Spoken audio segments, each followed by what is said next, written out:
Hey everyone, and welcome back to the Firefighters podcast, where we seek to develop, inspire, and motivate the world of the emergency services operator through a series of wide-ranging conversations. Now, before we go any further, just hit that rate, follow, or subscribe button on whatever platform you're listening to. It's a key performance indicator for us and helps us reach even more people. Now, here's what we've got for you today. Let's have a crack. Let's have a crack. James, welcome to the podcast. How are you, brother? I'm fantastic, Pete. Thanks very much for having me. Where are you joining us from in the world right now? Rightio, I'm in a town called Geelong, which is just about an hour west of Melbourne, Victoria, Australia. So pretty much the opposite side of the world to you. I'm really excited to have you on, brother, because there's so many interesting stuff happening in the sector now. And this term that we were sort of talking about before we came on around innovation, people talk about innovation a little bit like a buzzword, like it's something they feel they have a professional responsibility to do. Whereas I would argue some of the stuff that you're involved with, but even more so, not just the thing you're involved with, kind of the mindset that it takes for allowing yourself to be open to things like innovation. You ever read a book called Rebel Ideas by Matthew Syed? I have, Pete. Great book, isn't it? You know, stuff like that. And this diversity of thought, because again, diversity, we use it like a buzzword, but really we are sometimes looking for people that look and sound different or a different religious background, but think the same. And then we have the audacity to wonder why we are struggling to solve some of these really incredible challenges. So talk to me a little bit about your approach to innovation, because you visit services all over the world. Yeah, look, I think groupthink is the biggest challenge we have in our fire service generally. I think we're used to doing things. We're a very traditional organisation, right, in the fire service. You know, I've been in 30 years myself. 30 years ago, we were doing similar things. Now, certainly we've evolved, but have we evolved at the rate of our compatriots in other industries, I guess? And that's the question I keep asking. I guess I'm probably an innovation agitator, I guess, would be the term I use, because I feel, you know, I'm a volunteer firefighter here in Australia. I'm not necessarily a really senior rank or anything, but that means I can ask stupid questions. I can go into an organisation and say, but why do you do it this way? Yeah. Well, and the answer I often get is, you know, that's the way we've always done it. So, well, have you explored other opportunities? And the answer is often, you know, not really, it's not my job, or, you know, someone might be looking at that, but it's probably in another area. And you know, we silo our fire services, and there might be a research and development department or component of an organisation, I guess, but they may not even be operational firefighters. They might be, you know, in a shed out the back somewhere. And really the interesting thing I've seen lately, I think there is a bit of a change in culture. I've seen some of the fire services in the UK actually with innovation on their epaulets, where they're actually, it is a rank, or it's a role within the organisation where they're actively looking externally. And when I go and see a fire service, I often ask them, you know, what are they known for? What are they good at? And I've heard some fairly shocking responses to that in the past. Yeah, you will have. But really, you know, that's probably the one thing that I'm starting to see is people are starting to look outside, because often fire departments say we're the best. My department's the best at you know, and you say, well, what metrics do you use to rationalise that? Why are you the best? And we just had, you know, Lars Axelsson, Swedish fire nerd. Yes. Yeah, I had a big, long conversation with him yesterday. And he was really humble, super honest, awesome guy, because he was talking about, you know, the Swedish approach and all this sort of, you know, fog attack, gas attack, straight stream, blah, blah, blah, blah, blah. And he said early on in his career, when he started to poke holes in that, there was this aspect of resting on our laurels. He said a lot of the Swedish fire service had done some incredible work on the shoulders of people that come before them, but they'd kind of stopped. He felt, you know, he said, and I'm sure I'm paraphrasing wrong, but he said they'd just really given up on, you know, pushing the envelope, really rediscovering, because they thought they'd almost completed firefighting, you know, like it was a level on a game. Oh, we've done that. We're great. Let's all high five each other and let's rest there. But some people would argue that innovation is also I'm going to frame it as a privilege. So in a role previous for me, I did continuous improvement, Six Sigma, Kaizen, Lean, all that jazz, and I loved it.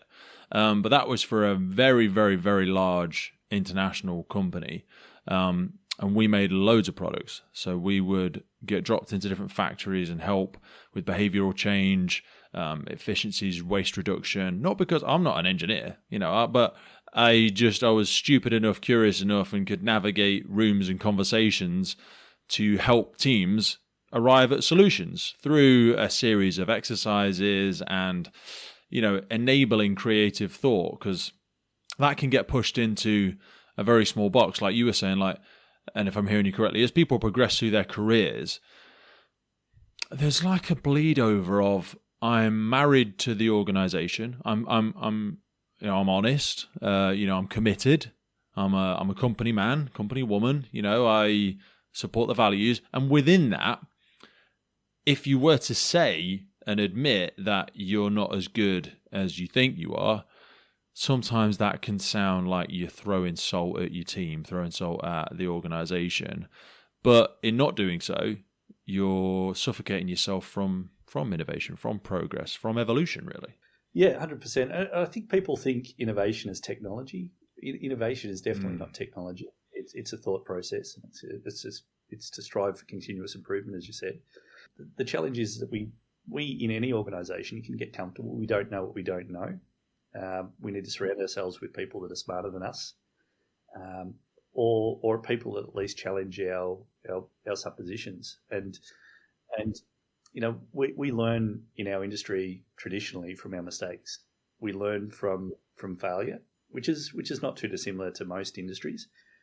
But in our low incident, high risk situations that we sometimes go to, our failures can be terrible. A failure to us is not a financial cost usually. A failure is someone got badly injured or someone died, is the unfortunate reality of us failing. Yeah. And we want to create a situation where we're failing safely, learning from those mistakes so that we can continuously improve. And that's probably been a mindset change for me a little bit in my career over the past few years.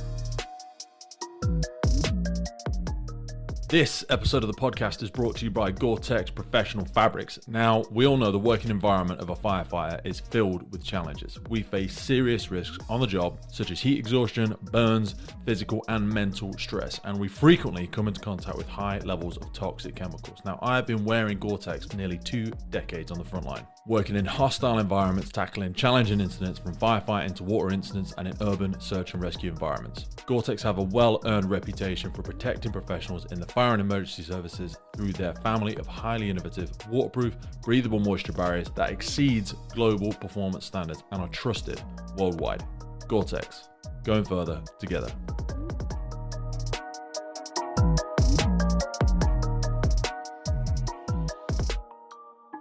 I came from the research space. I was at a university for near on 20 years, and really, I really got interested in how people learn. And I'm not trained in that area. That's not where my further study was. But really, I look at our skills matrix that we all have in life, not just in firefighting, but in life. And I guess I look at it like a traffic light system. I think there's skills that we've just learnt that are fresh in our mind. I look at them as green skills. They're things that we can enact and replicate tomorrow if we're called upon, and it should be muscle memory or something that comes natural to us. There's things that perhaps we think we're good at, but we're probably a little bit rusty. Like, when was the last time you tied a bowline and you do it in the dark, in the smoke, behind your back, sort of? That's probably an orange skill. We'd probably be able to do it, but it probably takes us a bit longer than we should.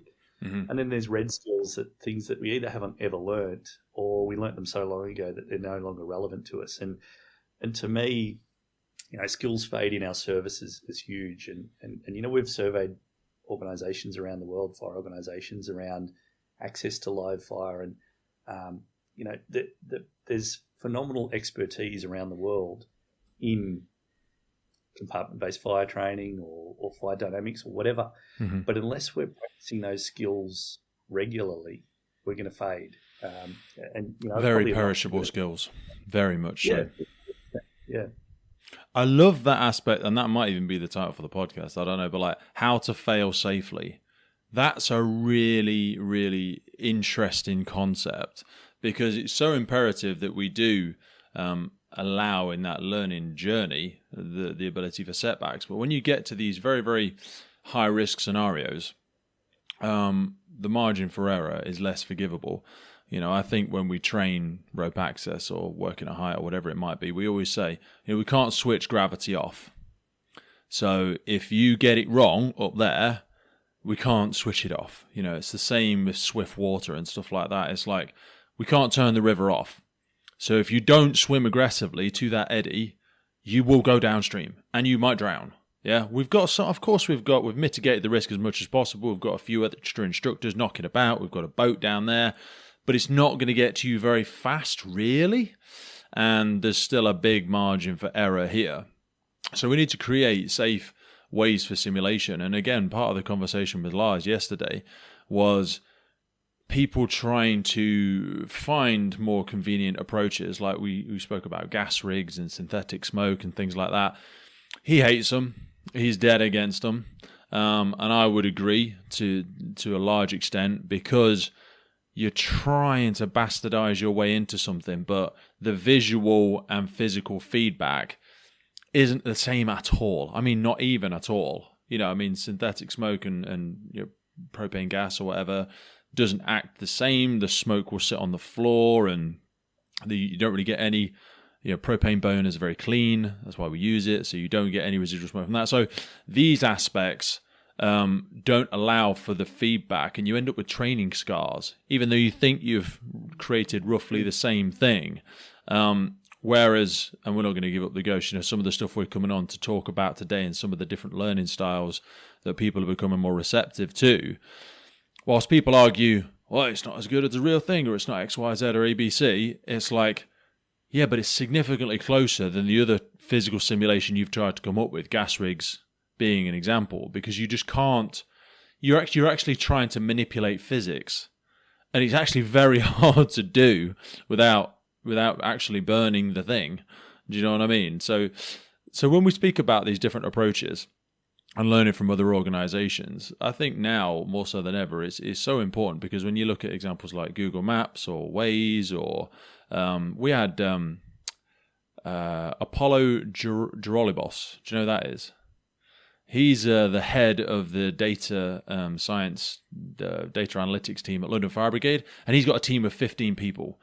So, brother, when you're talking about innovation and you're talking about making decisions based on data and integrating some of our systems with external systems, that guy's right at the tip of the sword. But I've had some feedback. I mean, people love this episode, but some of them also working in other organizations were like, yeah, if only we could have 15 people, working in our data system. So help us understand the limitations of people trying to innovate and trying to reach out and engage in these types of systems.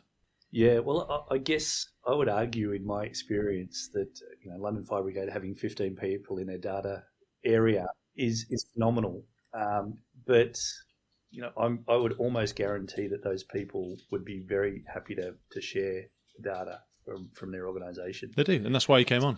Yeah, 100%. Yeah, so it's really about networking. It's about looking outside. It's about, and we spoke about this before we came on, right? It's about, am I going to just sit in the chair tonight and watch telly, or am I going to write an email to someone that I find interesting in the service on the other side of the world or next door, and say, hey, what exciting things are you doing? Can I learn about it? And that's continuous learning in my book, and something I don't think we do enough of. Okay. We're very in our organisations, and maybe I'm being generalist here, we're very negative about looking outside, because traditionally we're the best, right? We're conditioned to be told that we're really good at what we do. You're experts in your domain. Why look outside? Because we're better already. But that's really crumbled, in my personal opinion, over the last sort of 10 years, because we've rested on our laurels for so long. So when you're looking at these more innovative ways, because when did you said you started 30 years ago? How old are you? Look, I'm in my 40s. You don't look that old. You joined when you were 6. I'm blowing smoke up your ass. I grew up on the fire truck with Dad when back when you used to be able to go for a drive on a Sunday to test the trucks. And Nice. when I was probably 3 or 4, as I said, I'm third generation, so I just grew up around the fire service, and we had a junior program that you joined when you were 13 and learn the skills. So effectively, when you became sort of 16, 17-year-old, you start jumping on the trucks and you start responding. And plenty of stories throughout that journey with, I think, 3 uncles in the service as well, and as volunteers. I sort of grew up around it, I guess, but it's the innovation journey is challenging, but I think we've got some opportunities right now. And to me, as I said, it's learning. So if I go back to the analogy I always use, right, is Pete, in your service, how often do you have to wear a SCBA to maintain competency? Once every 2 years, but I think we've just brought it back to annuals again.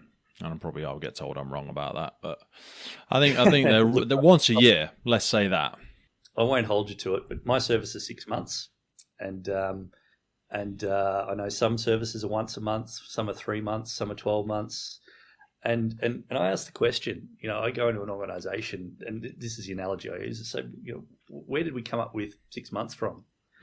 Well, neighbouring organisation, neighbouring fire service, they did it 12 months, and we're better than them, so we'll do it 6 months. Okay, yeah, right. So, other neighbouring organisation does it at 3 months. Are they better than us? Oh no, well, we can't do it that much because it's costly and takes time, and we damage equipment and whatever. So you get into this group think around what's best practice globally, and then you say, well, is there any hard data behind any of this? Oh well, Smithy down the street, he hurt himself and he hadn't trained for 6 months, so probably 6 months maybe. And really, this is the challenge I see as an organisation: is we don't have a lot of comparative data around skills fade. People, and historically, as we said before, it's been because people are injured or worse on the job, and we start to look at training records and say, well, we don't really have a training record. I mean, as I said, I've been an operational firefighter for coming up on 30 years now, and my training records would probably be 2.5 pages of did this course on this date and passed the course. But if I drilled down into it, I'm sure there were things that I could do better. I'm sure there's things that I could improve on. And if I was a conscientious student, I would love to go back and say, well, here's something that I just maybe scraped across the line, or, I got through the course, but I probably should, refresh that. I might have done that course 10, 15 years ago and may or may not have used that skill set since. So, how do we first understand that there's a challenge or a problem, and how do we capture that at the organisational level so we can derive data points from it? Organisational intelligence is key. If we could say that... It's strange that we don't have a metric for it, though, because when this comes under legal scrutiny, when I think of the Grenfell inquiry or something like that, and they go, right, James, you were the first incident commander in attendance. Let's have a look at your training records. Because it says James has maintained his incident commander accreditation, or you were the first team in BA and you accidentally pushed somebody out the window, or you've walked straight past the body and you failed to save so-and-so. Let's have a look if you're a shit firefighter. And as long as you adhere to this arbitrary metric in your service, that's the first box ticked, and they go, oh, well, yep, James did do it every 3 months, or James did it every 6 months, or, well, yeah, Pete did pass his level 1 incident commander reaccreditation last year. And we go, but also, BA, again, is just as one example of many. There's levels of what interaction did you do, and we're going through this in UK with command hours now as well, you can have simulated command hours because obviously it's blind luck if you get to be in charge of a job. So you can do, desktop exercises, tabletop exercises, but even in breathing apparatus, they could say, when's the last time you wore under air? Okay, when's the last time you wore under air and smoke? When's the last time you wore under air and smoke and heat? Was it carbonate? Was it not carbonaceous? When's the last time you shifted a casual? There is so many metrics, and I've never really thought about that, even though I work in the goddamn training department. And it's I always say this about businesses though, and the services are terrible for it, I think, and I am terrible for it. You're so busy working in the thing, you don't work on the thing. Do you know what I mean? And I think we're so busy trying to churn now. We're just, oh shit, get out the door, get out the door, get out the door. We almost can't lift our head above the parapet. You can't see the the forest because you're stuck in the trees or whatever it is. You're so can't see the picture in the frame. You need to zoom out and go, oh bloody hell. Exactly, and to me, it's about capturing data, and we use immersive learning for that. But I guess I was always taught, right? Check your hose line, check your branch or your nozzle, depending upon where in the world you are. Check it before you make entry to a door. I challenge you to go and look operationally, or the listeners operationally. How many people are actually doing that these days? How is that muscle memory for people? That was taught to us early days. Check your pattern, check your flow rate, check it all before you enter, and I can almost guarantee that's fallen off for probably 95% of firefighters out there. Is that a problem? Don't know. But at least if we understand that people are doing something or not doing something en masse, and it could be based on demographic, it could be based on location, it could be based on training years since last training, hot fire training iteration, whatever it is. As I said, we're not getting the hot fire training necessarily that we used to get, I don't think. No, definitely not. Really, we always talk about simulation, right? We've been simulating burns for years, no matter what we use, unless we've got an acquired burn. And even acquired burn is still a simulation because it's controlled to some extent. You've manipulated it. You've started it. You've already interacted with the substance, with the thing prior to. Reduced certain risks that we deemed acceptable to us as firefighters. That's we've got bias in our training because we know what we're going to go into, and that's probably the biggest challenge, which is why we sort of started doing what we're doing to try and unpack some of that and try and get some data from it. So take me into the early origins of simulation for you. What that means, levels at which you do it to. Yeah, look, so I guess, I talk about what we do as a little bit analogous to flight training, right? Back in, I think it was 1929, the first flight simulator was created. Jesus, so, nearly 100 years ago.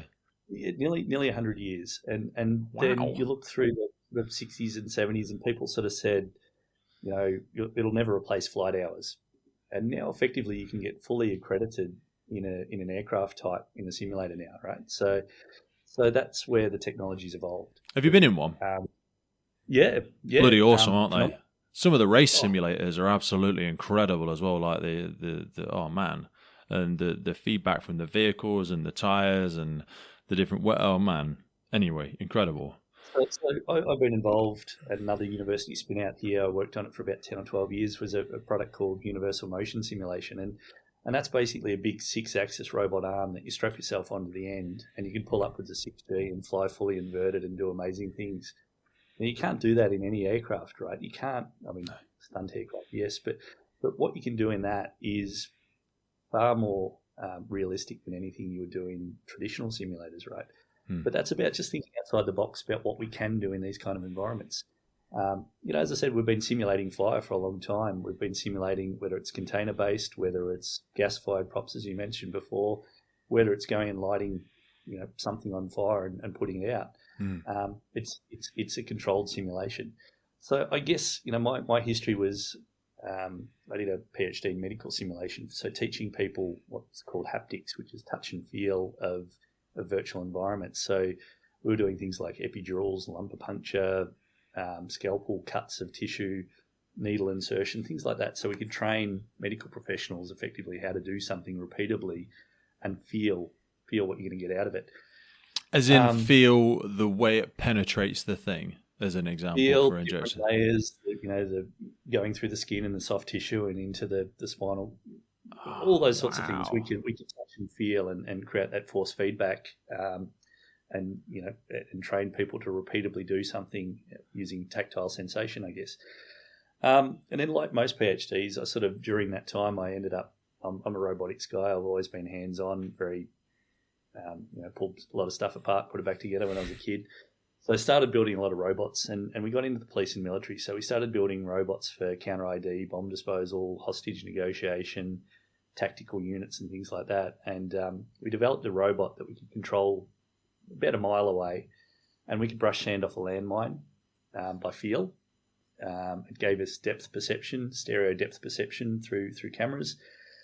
which was not very novel at the time. And we could literally cut the red wire, because we all know that you've got to cut the red wire for an IED or a bomb, right? But we could cut the red wire, and we could actually feel that our cutters in our robot manipulator were cutting through the insulation of the wire, and we can strip that wire. Yeah, the level of pressure that you need to apply to something. That's fascinating. So like I say, when you're brushing it off, it's feeling the surface friction, surface tension of how hard it should need to push to take sand off, and then it has like a back off level, bit like for people thinking like simple adaptation on a drill, so you don't continually drive the screw all the way through and churn the wood up. You know what I mean? It gets to that certain point of resistance and goes, nope, this should be enough to hold the thing now. Like I shouldn't have to push this hard to get the sand off the landmark. I must be hitting another composite now. I must be engaging with metal or something of a heavier substance. Dude, that's wicked. You're doing it there. But and look, I guess part of that journey, I spent a fair bit of time on military bases around Australia predominantly, and saw what they were doing in tactical shooting training and teaching people how to shoot. And traditionally in shooting, you just line up and spend a lot of money on brass and send it down range. Yeah. And instructors sort of watching over your shoulder saying, Pete, you're doing it wrong, or you missed the target. And that's your feedback, right?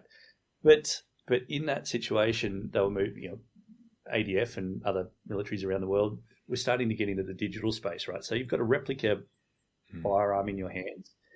You're shooting at a virtual target downrange, simulating maybe 100-meter range. But then you're getting the metrics afterward, showing your pre and post trigger pull of a polar plot, showing you where you're wandering, how far off target you went after you got the recoil of a shot, before you had to come back on, your dwell time, how long it takes to get back onto target. Things like that. So you're getting data immediately afterwards, and you're saying, well, I'm always pulling to the right every time I shoot. I can change my biomechanics in my body so I can be better at what I do. Golf's a great example for that as well. Now I'm having this conversation. I'm like, shit, we're so far behind. Like simulation everywhere. No one is even questioning it. Again, I think it's the book Bounce, wasn't it, Matthew Syed, where he does the... So they took the guy with they thought the highest reaction speeds in the world. I think he was a ping pong player, wasn't he? Mm-hmm. And they go, right, let's see if it is, in fact, your reactions that are so incredible. So they put him in a tennis simulation or something like that. And then they get the guy who is a world high-level tennis player, a few years retired, I think, but they get him to fire a ball at him and it goes like 110, 115 or something like that. And he misses it completely. And they're not asking, can you return the ball? Can you even just make contact with it? Just get your racket to the ball, because you've got extraordinarily high reaction speeds. They say the shortness of a ping pong table, the speed at which it's being hit, you must have the fastest reaction speeds in the world. And basically what they see is the guy's astonished because he can't even make contact with the ball. But the person doing the data analysis, and you will know the terminology far better than me, but they're using the slow-mo cameras, and they're looking at where his eyes are looking. And the problem is he's looking at the ball, isn't it? And so many people that are experts in that space, when they watch professional tennis players they're not looking at the ball. They're looking at that person's shoulder and knee and ankle, and it's pattern recognition, isn't it? They're like, from all of this data I've captured, this is where it's heading. And their body is, even those micro movements, their body's already started to move and rebalance itself in preparation for where this is going. And again, golf, baseball, it's so accepted. It's like, of course I would. Why would I not use this performance-enhancing technology? And the brain's amazing at doing that. We're the best at machine learning. Effectively, we practice to get those data sets so that we can learn, so that we have that muscle memory. And if you're not seeing something, and look, I'm not talking about firefighting necessarily. When we talk about simulation for firefighting, right, that's the last 10% of what we do. Really, we're training people around dynamic risk assessment. It's all of the other things that you're doing other than putting water on fire. It's about understanding your environment, and you would have seen it yourself, Pete, right? We can have the best, brightest experts in the world teaching people about fire behaviour, and we need to do that continuously. We need to experience hot fire training. But how often can we get those people in front of those experts to be trained? Exactly. What can we do that won't get you the same level of fidelity, and we're never claiming to have that same level of fidelity. What can we do that can develop that muscle memory to a point where we can get better training outcomes? And as I said, it might not even be about the fire behaviour. It's about the scene size up. I've arrived on scene. What have I got? Did I notice that there was a TV on in the upstairs window? Did I notice there was a car in the driveway? Did I, what's the time of the day? What's the shadows looking like? What's going through my mind at this point? Or it might be indicators even, of wind direction and things like that. Am I picking up on all of these? What's even after the job, the film crew shows up. How many people, firefighters or incident commanders or whatever, have you seen gone to Jolly and you have a laugh at them?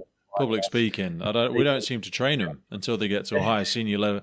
It's going to be bloody Pete Wakefield, watch commander, who's the first person there, and they stick a camera in my face, and I go, oh. And you've seen every police man or woman in the history of TV falling back to that kind of, non-plain language speak around the public sort of takes the piss out of them now, right? Yeah.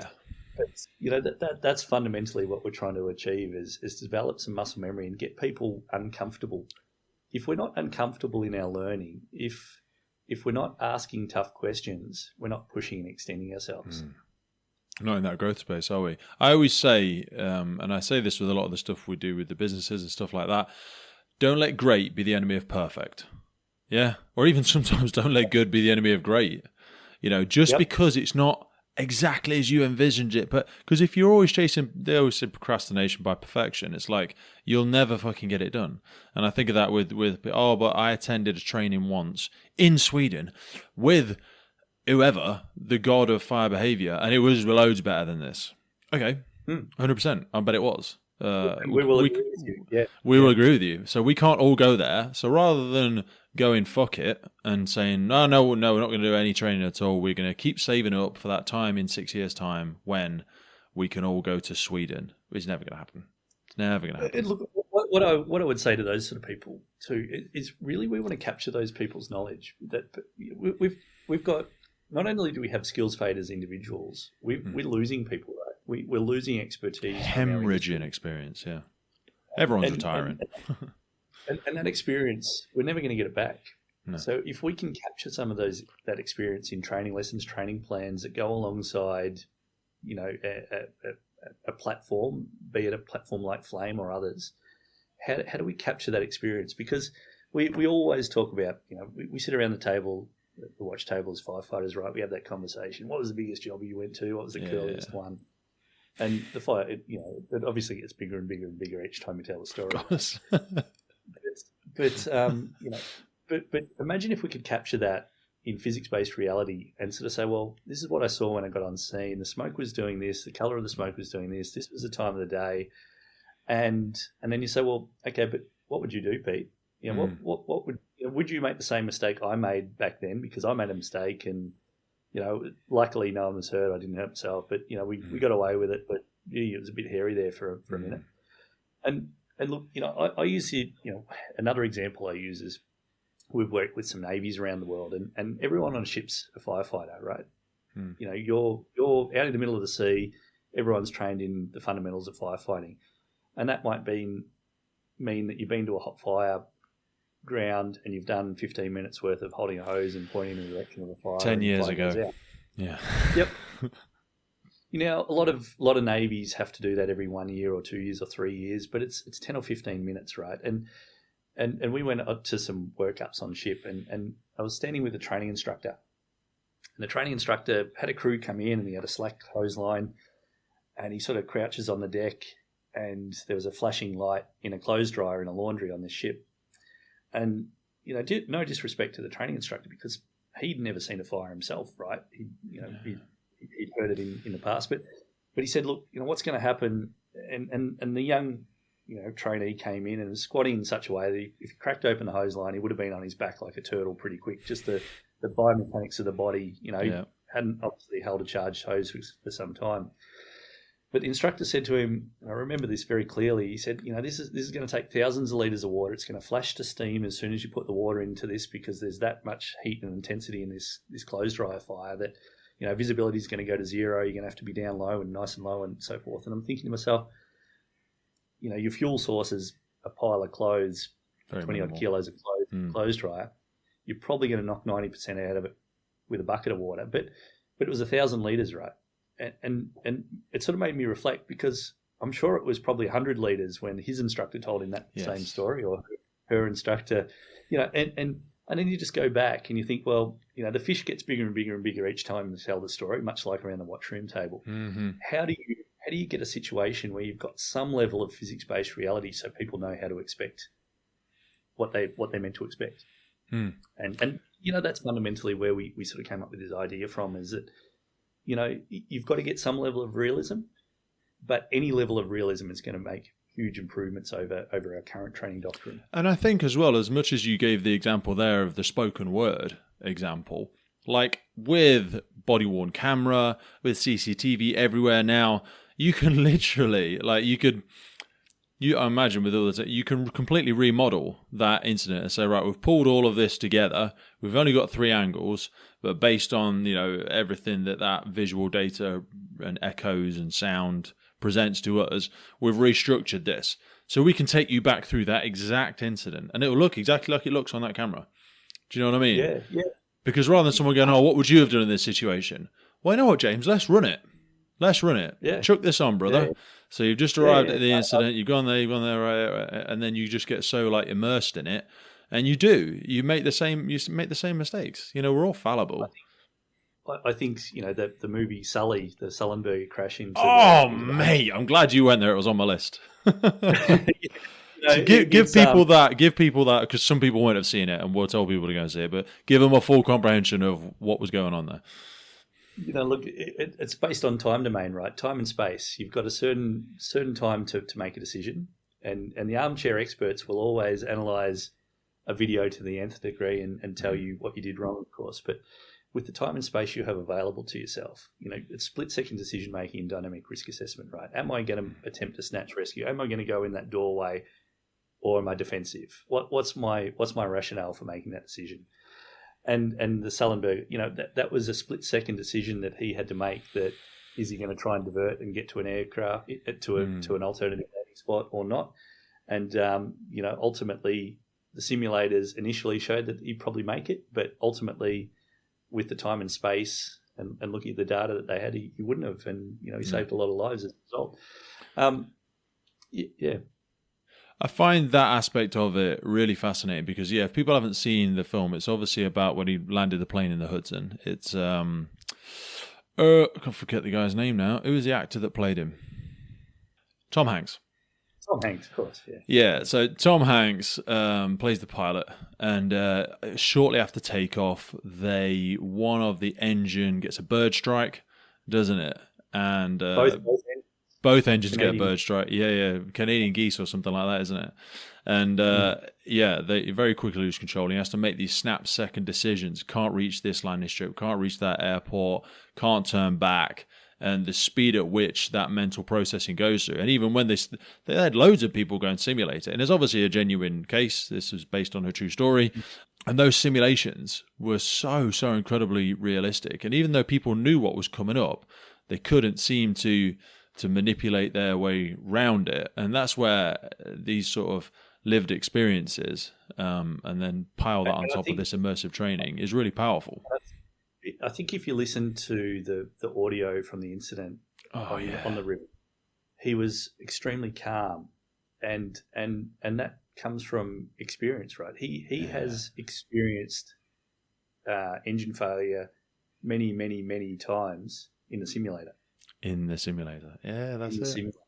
He'd never probably had an engine failure before. And look, I know he didn't simulate both engines failing before, certainly not so soon after takeoff.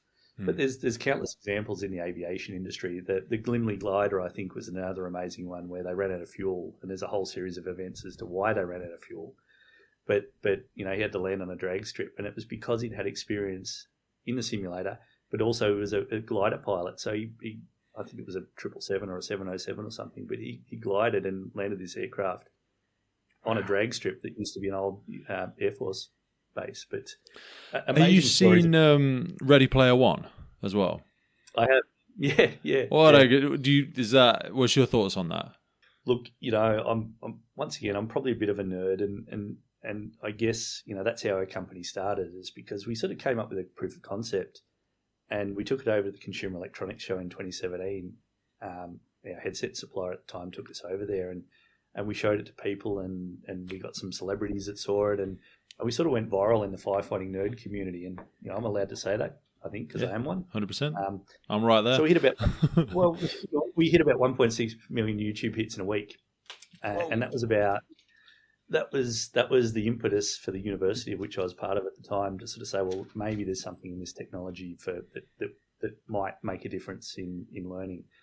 And Ready Player One, and the old Star Trek sort of stuff around holodecks and virtual training environments, learning environments. So that to me, probably is some of the inspiration for some of this work that we're doing, because I think we learn by doing. We all learn by doing, by making mistakes, as I said before. But if we're learning in a tactile sense, that's when we really develop those neurons into the brain. You want to feel it. Muscle memory. You want to be hot. You want to get the force feedback in your hands. You want to be sucking air through a lung demand valve, because that's almost how we paint all those pictures of the map, isn't it? Each of our sensory inputs adds a layer of interpretation, and embeds it more so in our minds. It's like when if you listen to music while you're doing something, or if you stand up, whenever you go to big seminars, they'll get you to stand up and walk around, and they'll get you to do stuff, because it becomes more of an immersive experience. And Tony Robbins speaks about all the data on this. Like, if I get you just to sit and listen, your intake rate is X. If I get you to listen and repeat, if I get you to listen and repeat and move around, interact with others, listen, repeat, move around, interact with others to music, it's like that level of embedding things. That's why we always have favourite songs from our childhood, and it triggers a memory, because it was so immersive. Or we smell something and we go, I remember this, because it brings all of that additional sensory input, doesn't it? Oh, look, 100%. And there's some great research that others have done in this space, Accenture and PwC and so forth. And, when we talk about VR and immersive learning, and I talk about full immersive learning as in heat, force, feedback and so forth, not just goggles on your eyes, effectively. They're talking, 4 times faster to learn than the traditional classroom. Wow. People are more emotionally connected. They're more focused. They're more engaged. They're more confident. Nearly 300% more confident to apply their skills, because you can learn as much as you like from a PowerPoint, but and ultimately that's what we're fighting against here at the moment. We're not trying to replace hot fire, live fire training. No. People come to us and say, you're trying to get rid of traditional hot fire, live fire training, and we say, well, how often do you do it? When was the last time you did it? 2 years ago. So, well, are we really replacing anything there? 100%. We're trying to replace the books or the PowerPoints or the boring stuff. It's already been replaced. We're trying to increase the effectiveness of the thing it's already been replaced with. Don't position this as the enemy. That's where I think people really struggle with it. For people that are completely unfamiliar with haptics, so we've referenced it a few times, haptic feedback suits, and could you give us a bit of an understanding of how the technology works? Look, haptics by definition is it sort of came from a Greek word meaning to touch and feel. So if you've used a phone and you've pushed a button on the screen and it's vibrated, that's a sort of tactile haptic feedback cue to give you feedback to something. We sort of take it a little bit further and we create the jet nozzle reaction force of a fire hose, for example. So we've got a few different ways of learning now, from instant control down to the firefighter. But if you're on the pointy end of a hose line and you're making sort of dynamic tactical decisions around entry points and door entry and whatever it is, you're on a hose line, and as you crack open the hose and start to deliver water, you'll get pulled off your feet if you're not prepared for it.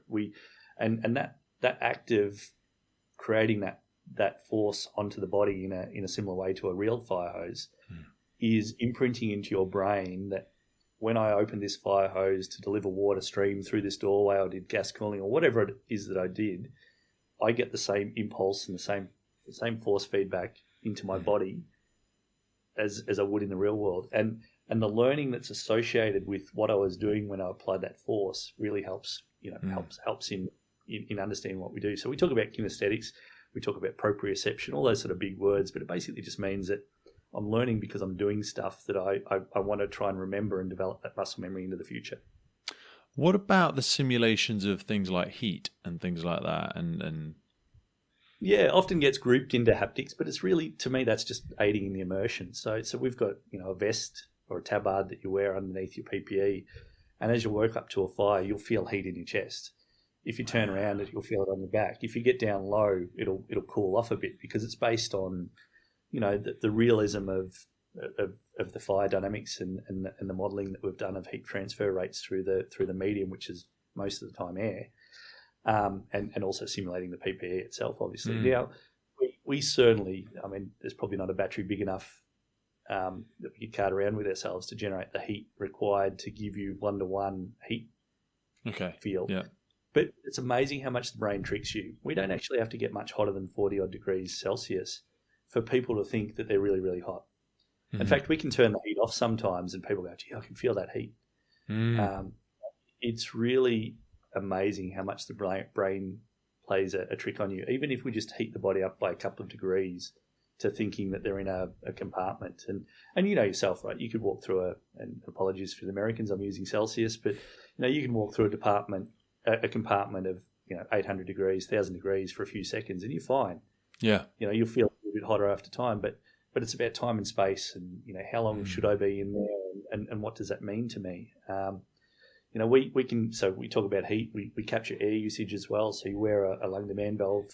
I think that's a real game changer, because again, it takes away some of that cognitive capacity, because your natural breathing, your subconscious breathing, which is, you push that down into something you don't have to think about. As soon as you put an LDV on or something like that, you put, positive pressure restricted airflow onto yourself. And also that restricted vision, all of that becomes a form of sensory deprivation, I think. Oh, look, and it changes the mindset of the individual. Once you put your gear on, it's game time, right? It's psychologically, you're in a space where you're now prepared to make decisions that, when you've got your civilian gear on or whatever it is, your mindset is different. It's like gearing up for a sports game. You put your gear on, you put your boots on or your running shoes on. Yeah. Your body is starting to say, okay, I'm going for a priming. Run. This is getting, yeah. And really, to me, we can also capture things from that, right? So, think back to your initial BA training. It would have been, when you're doing a primary search, what are you doing? How many people in the early stages of BA training actually remembered to call out for casualties? Yeah, and if almost they called never. out, and if they did call out, did they hold their breath for 5 or 10 seconds afterwards to listen for a response? The system allows you to capture all of that and sort of say, well, you did a great job, Pete, but you forgot to call out as part of your primary search, or you forgot to listen for a reply, because you're not going to hear it over your lung demand valves activating and so forth. So just those real fundamentals of firefightership that I think can fade over time. Not only that, I don't think they're learned consciously either. I think they're either learned by luck over time. Little things like that, because when I'm in there with you, teaching you as a fire behavior instructor or just as a BAI or whatever it might be, I haven't got the cognitive space and also even the time to be able to give you real-time accurate feedback of what even I think you're doing, because I've got a very limited vision and interpretation of what I think you're doing. Because it's pitch black, I can't accurately see what you're doing other than through the thermal imaging. I don't want to fall down the stairs myself. Yeah, I'm also trying not to overheat and burn my ears and my shoulders. So the feedback that I'm giving you is probably subpar anyway, despite my best intentions. And even if I was the god of fire behavior tactics, do you know what I mean? Well, I'm challenged because I can't really have a natural conversation with you because I'm under air myself. Yeah. If I'm going to do an after action review with you after this 10 or 15 minute training interaction, how much have I remembered? Because I'm in gloves, so I probably haven't written anything down because so. But even for us, like we have the thermal imaging camera reports a video back to a cabin outside, and we have 2 other instructors, breathing apparatus instructors, also commenting, marking criteria, blah, blah, blah. Yeah. And they will have, and sometimes the stark differences, and I'm not talking like so-and-so who's just crap and always makes crap notes, but like even people you respect and you respect their opinion, their interpretation of what they saw that person do versus what you experienced can really have some dramatic differences. And you can play some of it back, but also you're limited by the visibility that I gave you from the thing I had in my hand. Do you know what I mean? It's that even that isn't seeing what I'm seeing because it's not got the heat, the noise, the everything else. You've just got the visual from one angle. And often it's too close or too far away or too grainy or whatever. You've not got all of those other environmental indicators to add weight to your interpretation. And look, we say our system, like any other simulation of training, and training grounds anywhere, as we mentioned before, is a simulation, right? What our system allows you to do is experience the firefight through the eyes of the firefighter. So that's what the instructor can achieve with this system, because they can see. I can guarantee you, rookie firefighters, right? See fire, put fire out, right? It's I see fire over there. I'm going to charge towards fire and put it out. I'm not considering my dynamic risks. And, I often make this joke, and maybe I shouldn't with some of the company that I talk to, but it's I could probably get most people off the street, give them a fire hose on a fire training ground, of course, and I'd be able to put a fire out. Yeah, but having the instructor there, right? It's about the what ifs. It's about, okay, well, what if what if this structure's compromised? What are you going to do now? Mm-hmm. And we do a lot of what ifs in training, right? I keep talking analogies, right? But I always talk about, I was a book generation. I used to read a lot, and you'd have to imagine. And nowadays, with some of the young folk, you put them in front of, and we do what we call stops and props. We go out and we say, okay, this house is on fire. Fire's coming out of this bedroom window, so it's ventilated upstairs. You've got these exposures. This is what you've got, right? And I say, spend half an hour explaining what the situation is before we get to a training outcome, because they don't really imagine the same necessarily. Or you've got 5 people working on the same job and they're all imagining something different. Oh, fire's out. Oh, no, but it's still going over here. Well, no, it's not. But so, that's what we've done with our teams training, is try to put people in a common environment so that they can get the communications right. Because it might be that, once again, we're not training fire dynamics necessarily, because you might do that in a burn cell or something. But how do I communicate? What's my incident controller's messaging to a fire crew, and what's the response? And depending upon the level of, the level of training of the incident commander or the firefighter, you're going to get different responses, and you're going to have to adapt for that. So you might have an inexperienced incident controller asking an experienced crew, and you'll get the result you want. But the reverse is true. You might have someone inexperienced on the hose line giving you rubbish data back, and you're going to have to rephrase and ask that question again to get the information that you actually need. And that's the learning outcome that you're going to see is people improving their communication effectiveness based on what they see. And obviously one of the other benefits of this sort of technology is you can push pause, and the fire stops, the smoke stops, and the clock stops, but we can have a conversation. I do very poor simulations of that sort of stuff when I work with a lot of recruits. So we do the old I say you draw, team building style exercises where I've got the thing in front of me and I describe it based on my worldview, and you draw it based on your worldview. And again, the stark differences is incredible because it depends what perspective of life you're coming from, your experiences, your development. Did you ever hear the old fable of the 5 blind men and the elephant? You'll have to refresh me on that one. This is a useful one. So 5 blind men walking through the Sahara Desert, and they come across an animal, but they're all walking at different parts of the path so they don't bump into each other. So they all interact with this elephant at a different point. One of them grabs hold of the tail and says, "This thing is a snake. It feels like a snake." And one of them says, No.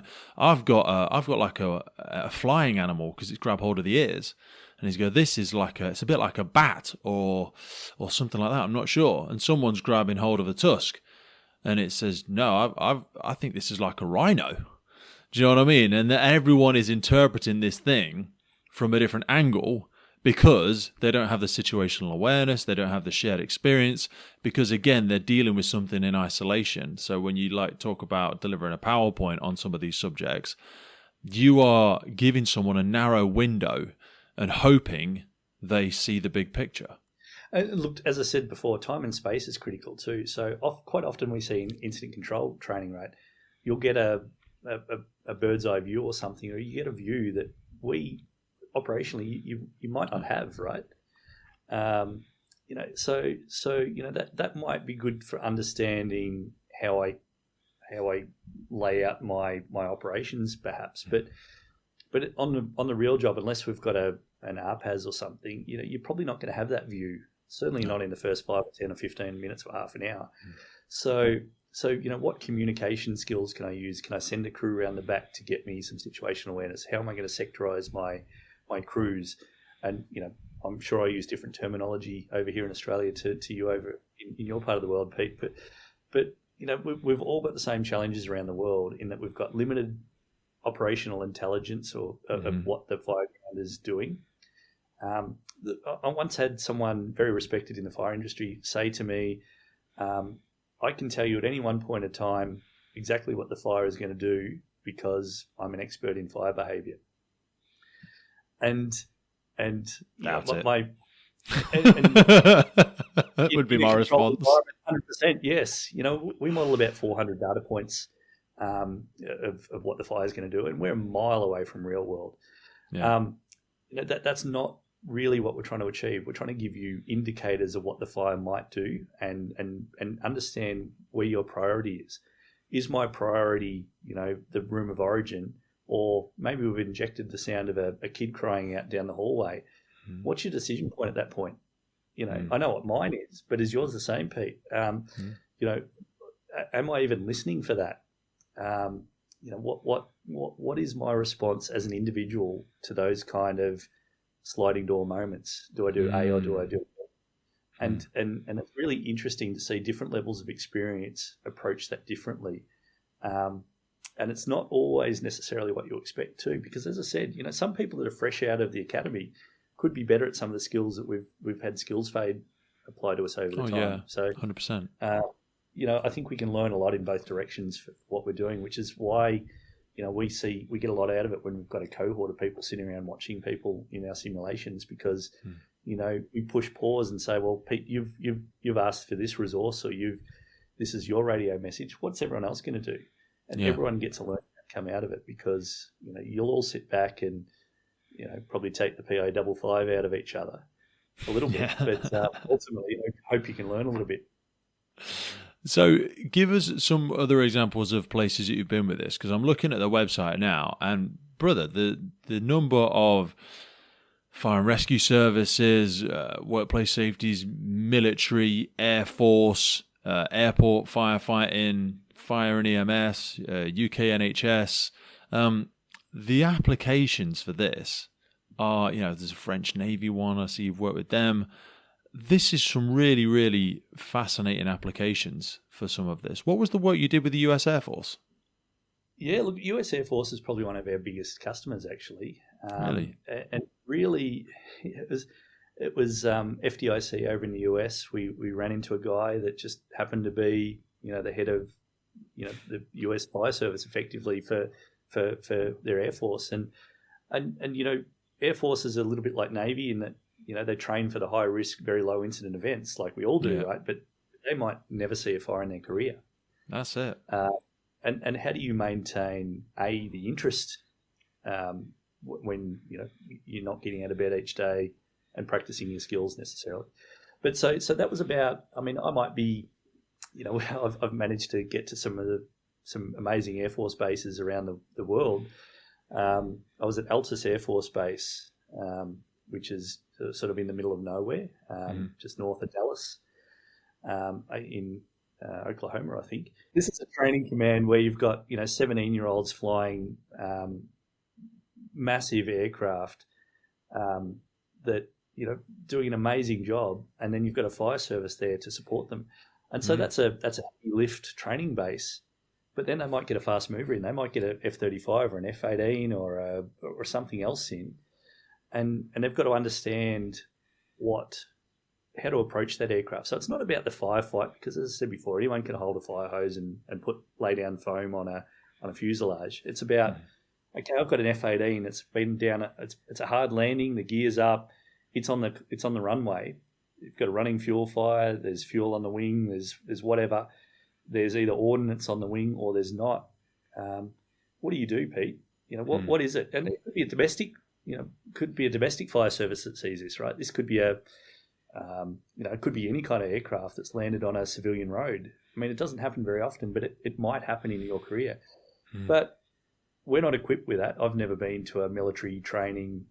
This is what you do for an F-18 that's crash landed in your neighbourhood. But you've got to determine that, okay, the cockpit's closed, so the pilot's probably still in there, right? So my first attack is to blanket the fuselage with foam. Isolate the fuel. Just a 101 firefight. It doesn't matter what incident we go to as a firefighter. We need to apply fundamentals. Yes. And the fundamentals are, okay, I can understand what's going on here. I don't really know much about those things that go bang that are on the wings. Probably should stay away from them, but I know that if the fire gets to them, that's probably bad. Let's cool them down. And as I said, that's not necessarily what we see around the world when we're training firefighters in our system. Because we see firefighters go towards the fire. I don't care about fire. Fire can burn itself out. That can burn the fuel out. That means less cleanup later, right? But what's my priority of attack? Where do I focus my attention with the limited resources I've got, and what other resources do I need coming to support me? And that might be someone that knows a little bit more about it, and I can get on the radio and ask for it, and that may or may not be available to me in the time and space that I have available. But, so that's where Air Force came from. As I think, what frustrates me most about that, as an example, is, as you rightly identify, and I say this about the military all the time, I love the military, I thank them for what they do, they're incredible, but a very small percentage of them will ever deploy to a conflict zone. A very small number of aviation firefighters will ever attend a fire. A very small number of many of these finite scenarios will ever take place. But they seem to either put more time into, more respect to, and are more resourceful when it comes to their training. I mean, like the military train all the goddamn time. And I think it's something, I always get the numbers wrong, but it's a very low percentage, significantly less than half, ever deploy to a conflict zone. And of those that ever deploy to the conflict zone, a lot of them will be chefs, admin, logistics, administration, other roles. They won't even do the thing. If you are a member of a normal public fire and rescue service around the world, certainly in the UK, because the services are smaller than they used to be, chances are enormously high, in the high 90s, that you are genuinely going to attend an incident at some point in your career. You certainly will attend a fire, you'll likely attend a fatality, you'll definitely attend a road traffic collision, most probably somewhere in the UK. But we seem to have, in places, less of an appetite for some of these innovative training solutions, where I would argue it's where it's needed more.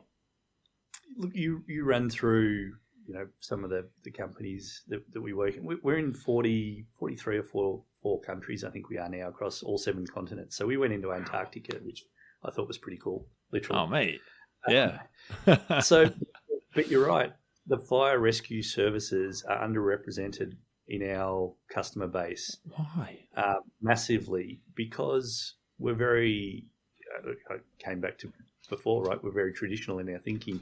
So certainly defence has been a massive early adopter, and I understand that, that potentially they've got some budgetary opportunities that our fire rescue services don't. The other one is oil. Yeah, but everyone's got a budget, haven't they? 100% of your budget is 100% of your budget. I get it's relative to the size of your organisation, isn't it, usually? But I think it's the organisations that understand risk probably better. I think, fire services have an assumed level of risk, right? We train and accept some level of risk. And I guess myself as a firefighter, I don't think I've ever put myself in a situation where I've thought to myself, this is really risky, because of my level of training was at some sort of level. And everyone has a different perception of what that level of risk is. But But, whether it's oil and gas, and we've got, we do both firefighter training, but also fire extinguisher training, right? And we've got some great case studies of people that have had our training, had a fire, grabbed a fire extinguisher and put it out. And to me, that's a win, And as I say in simulation, right, we'll probably never know that we've saved a life, but I certainly hope we have. And that would be the same for any simulation industry, right? It's definitely we're training. That's ultimately you're training that decision muscle. I always say there's like this activation energy when you realize something needs to be done, and then it's a bit like an energy bar on like a game. It's like it's building up. You're going to make a decision, and then you choke for some people because they think. And again, I can put my head through many trainings I've attended in the past, and they go, right, now we're going to do a simulation. And they go, right, so imagine, Janice, you've wandered into this room. And on your left-hand side, there's a fire. What do you do? And then, no, I go and grab the thing. She's useless. She wouldn't fucking do it. Do you know what I mean? Because she's not here with 15 other people. She's on her own. Yeah. She's locking up at the end of the day. She's not going to do that. She'll end up getting stuck and dying. And maybe he, I'm sure Jeff is just as bad. But it's like what you think you'd do versus what you'd actually do. Very, very different. And police reports are wonderful at showing this. People do some genuinely illogical things because historically our ability for effective immersive simulation was just so poor. And it was just like, it was like a chant. What do we do? Stop, drop, roll. You're probably not going to do that though.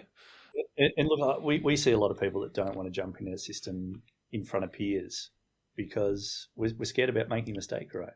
I sound stupid every week on a podcast.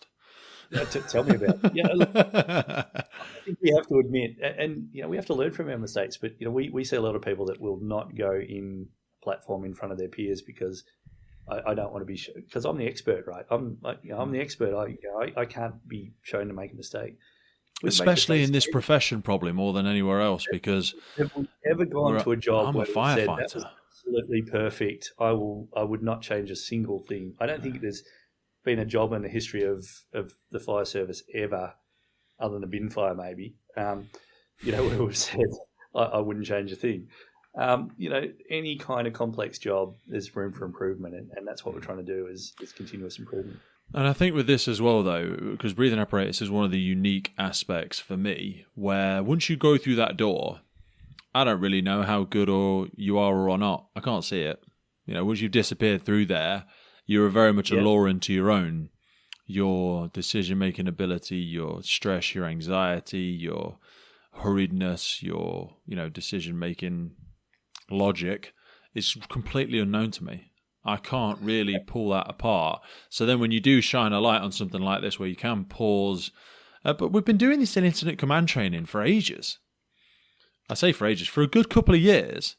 And that has genuinely made our incident commanders significantly better, in my personal opinion. Sim Trainer in the UK is one. I mean, Catherine Lamb's is another. They all have different variations. Nowhere near as immersive as I think it could be, because a lot of it is done just with a couple of screens versus a fully immersive. Do you work with any incident command companies? Well, funnily enough, we were just at the emergency services show last week, and we did a hookup. So I was here in Australia at 9:00 at night, and we had one of our American team members on the show floor at ESS, and a UK incident controller, Paul Spate, all hooked up in the simulation at one time. So three of us, and that was really challenging because we've got start of a joke, right? We've got a UK, an Australian, and a Pommy, an Australian, and an Aussie. Yeah, a US guy and an Aussie, and we're all trying to communicate across the fireground using slightly different terminology because we're all different. We were doing that incident control training remotely, so we had an incident controller standing at the front, did a 360, isolated services, stood out the front on the driveway, and then could see us inside the house, see our torches moving around through the smoke and through the windows and so forth. But then, as I said, the real learning for me in that scenario is how do we communicate effectively? Because once again, we might not be on the same shift or the same crew, and I'm going to ask things slightly different as an incident controller, as a firefighter than you will in your part of the world, because we're all slightly different, right? We all have our local dialects perhaps, but ultimately we've got to try and get to the same level of success. You know, I might not work crew beside me day in, day out necessarily. I might have a reliever come in. How can they work with me? And we might get into a situation in the future where, you know, Pete, you're going to move to another district or another firehouse, whatever it is. And before you do that, you're going to jump in with your crew around an incident and just run the job, run a few jobs. And we're just going to get used to each other about how we operate. And, you know, that remote training facilitation, I think, is certainly something that comes from this platform as well, too. You can have the best fire behaviour specialist or the best door entry specialist in the world working with your crew in your station. You'll see each other as avatars in the virtual environment, but they're standing with you beside the door saying, I position myself here because I'm an expert in this. I'm going to position myself here, and I'm going to tell you, based on my experience, this is the best place to be based on this building, you know, construction type fire behaviour that we can see, observe through the windows, whatever it is, you know, and you can look outside your organisation for expertise. And I probably use a Tesla as I'm good with analogies today, I guess. Tesla, you know, we reached out to Tesla in the early days and sort of said, well, look, we'd love to bring some of your vehicles into our simulation so we can train people for the what ifs.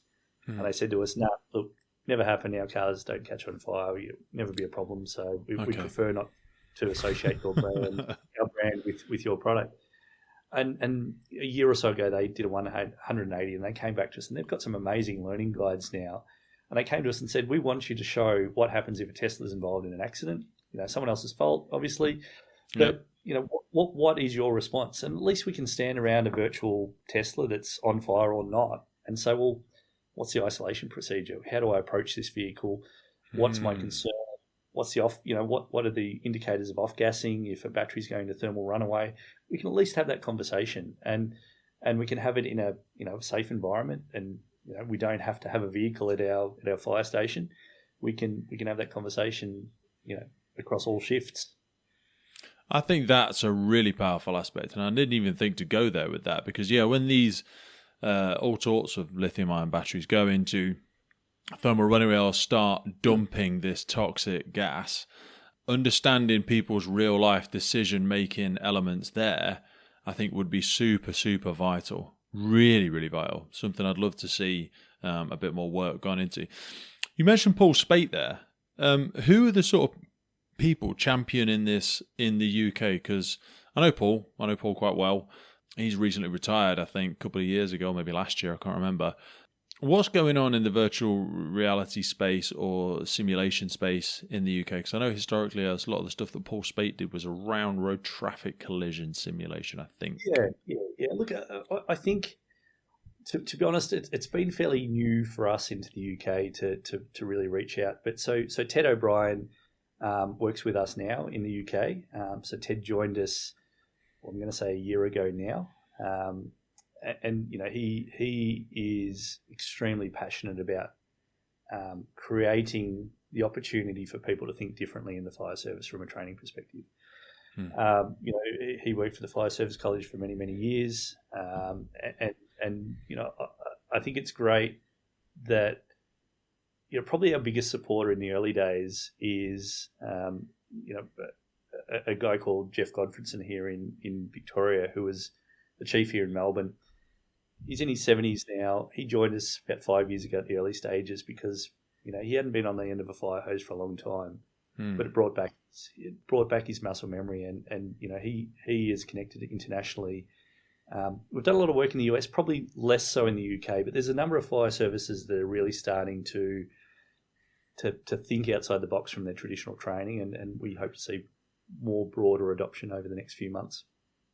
Next few months, wow. So what's the best place for people to get in contact with somebody like Ted? Because again, about 78% of our listenership is certainly UK. And for people to want to experience a simulation such as this, what's the best way for people to reach out? We'll just hit up our website at flaimsystems.com. It's FLAIM systems.com. And we can schedule in a demonstration. Look, this system really needs a demonstration for people to understand. Yes. As I said, you know, we sort of started this company just prior to COVID. We were lucky enough to get some distributors around the world that were still able to sell and move product. And And really COVID probably helped us because it probably decentralized training a little bit. Yep. It probably made us think that, maybe the centralized go to a training ground every X amount of time, isn't the only way to deliver training.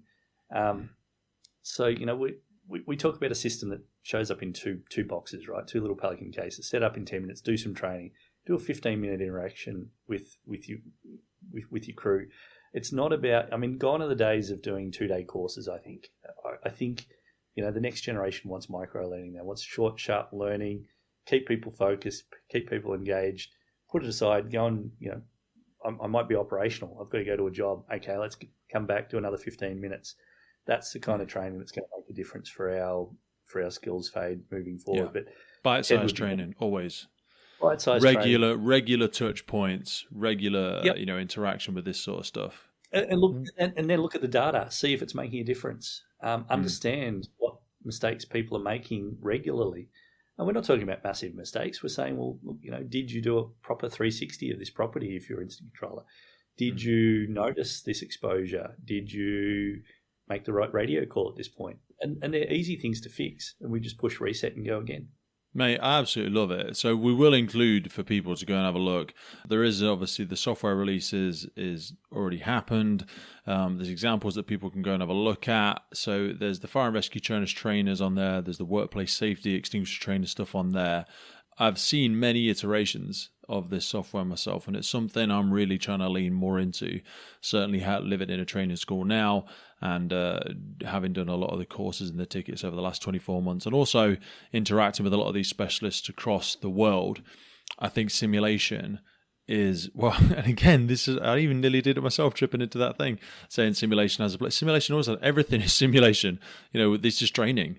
We're simulating all the time, but there's truly immersive version that we're able to present to people now. And also, I think we are not alone in developing this. And what I mean by that is this is not something that the first responder community, emergency services, even fire and rescue service community is having to pour time and energy into separate and in isolation from the world. We are benefiting off the backs of the gaming industry and all these technological advancements that are happening so much these days.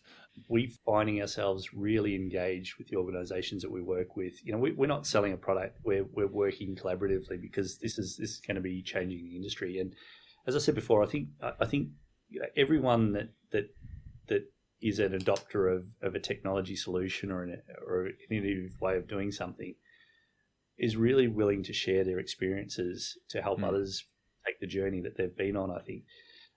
So we've got our Chief Customer Officer, Fiona Ward, working very, very closely with fire agencies around the world to map against curriculum, to capture the data out of our platforms, to make sure that it's in alignment with your local requirements. And there's customization of what we do to make our product better. And really, that's what gets me out of bed. That's what gets our development team out of bed is understanding where the gaps are in traditional training and trying to make it better.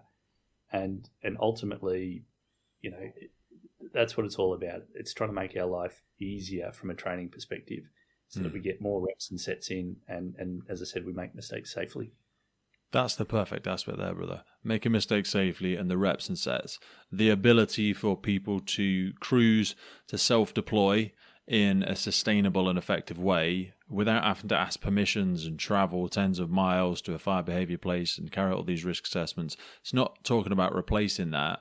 The service is already delivering that for you, but your opportunity to access these types of resources on a more frequent basis is exactly what I think we need to see more of, because we are not getting that operational experience now, but when we do have it, they are some fairly catastrophic incidents, and some of the incidents in the last couple of years, from wildfires to high-rise incidents to aviation incidents, they're not going away. They're becoming less frequent for sure, but our skill set, that's almost like the less exposure operationally, the more you do need to enhance and dial in. And again, I echo back to the beginning of our conversation, acknowledging our colleagues in military, aviation and other aspects there, where I think they really are significantly further ahead in their openness to these new solutions. It would appear so, Pete, yeah. How do I get in contact with Ted? I want to get in contact with Ted and spend some time with Ted. So I'll ask you to connect me after that. 100%. Yeah, look, Beautiful, mate. he's a great guy, and he's travelled all around Middle East and Europe, and he's done some amazing things for us over the past 6 months or so. Brother, maybe it'll be a future conversation with Ted. But look, thank you so much for your time today, mate. I know you are the other side of the world. It is the other end of the day for you. So I want to be respectful of your time. I know you've got young ones that you need to get away to as well. But thanks so much for coming on today, brother. I really appreciate your time. And we will put the links for people to go over and check out FLAIM Systems. Just look in the notes for this podcast and you'll be able to find it there. Really appreciate your time, Pete. Thanks very much. Have a great day. The Firefighters podcast was created to recognize, acknowledge, inspire, and hopefully even motivate these incredible individuals who have chosen to be part of the first responder community. Our drive and purpose is to create a legacy resource for the current and future generations of firefighters and first responders. We get some incredible feedback from listeners and guests. And as the podcast grows, our desire to create longevity and sustainability means we are asking for the support of our listeners. If you want to support the podcast, if you want to get discounts to our merchandise, hoodies, clothing, coins, patches, tallies, and also access to all of the incredible documents get shared with us from our podcast guests and sector leaders, then please head over to our Patreon page, and for just £3 a month, you can support the future of the podcast. Please finally hit that follow, subscribe, or rate button on the platform you're listening, and wherever you're in the world, please support your emergency services responders, and thank you for listening.